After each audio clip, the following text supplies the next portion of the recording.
Right, welcome back. Thanks for staying with us as we continue, of course, to bring you the reaction coming in the wake of the National Executive in the Government of National Unity being announced by President Cyril Ramaphosa this evening. We rope in Dr. Rekgotsofetse Chikane, Defend Our Democracy National Committee member, who joins us for this discussion. Dr. Chikane, very good evening to you. Thank you so much for your time.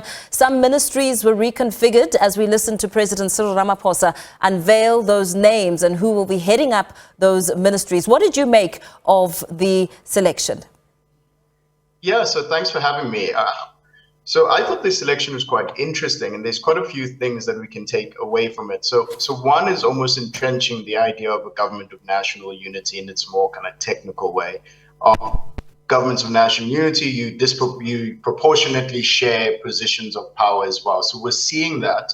But what we're also seeing is that the president is making sure that no one party can claim easy victories. So we have instances in which you have ministries where one minister comes from one party and the deputy minister comes from the other party. And that mixture, so you don't give one whole party, one entire ministry, forces these individuals to work with each other. It forces the organizations to work with each other. And I think that's a positive note.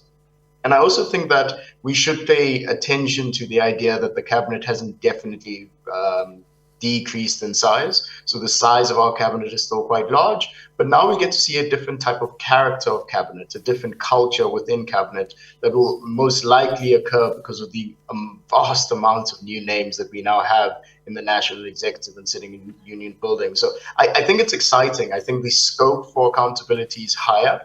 However, there are concerns that I personally have around, what's opposition's in parliament's job going to be now, when you have all the parties now sitting in the union buildings and a lot of their leaders sitting in the union buildings as well. And I think that poses a few questions going forward.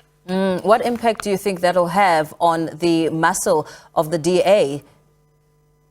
Yeah, so obviously the DA is no longer the official opposition of the country anymore. They're now part of government. So the question then becomes, how does the DA hold itself accountable within portfolio committees? So the question then becomes, does the structure of cabinet now flow down to portfolio committees in parliament as well? What does that mean for DA MPs or even ANC MPs now, who also have to hold certain ministers accountable for probably much the first time in the ANC's history in a very serious, deliberate manner? And I think that's going to pose a ton of challenges for Parliament to figure out what its new role is, with the new progressive caucus, what their role will be in lieu of this new cabinet as well.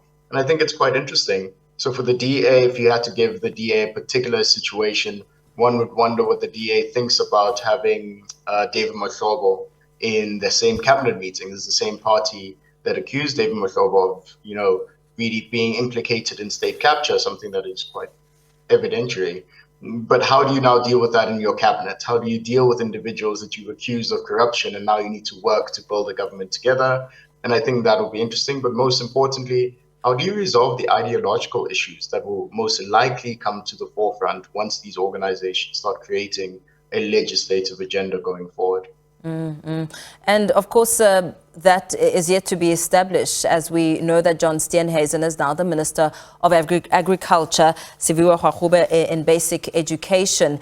And of course, as we speak about basic education, we know that the DA was speaking very strongly around the Bella Bill, for instance, and also questions have been asked about how the issue of racism will be dealt with within the agriculture sector as we look at the treatment of farm workers.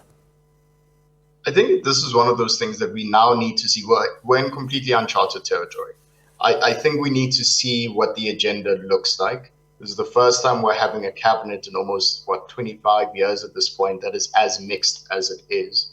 And I think we need to give everyone the opportunity to run their departments without too many preconceived perceptions of individuals. This is not to mean that we ignore people's history, we ignore the cultures of particular parties, we ignore their stances on previous issues, but there needs to be some sort of runway that we give them over the next couple of months as we start figuring out how to report on these government departments, how we report on particular ministers' behavior.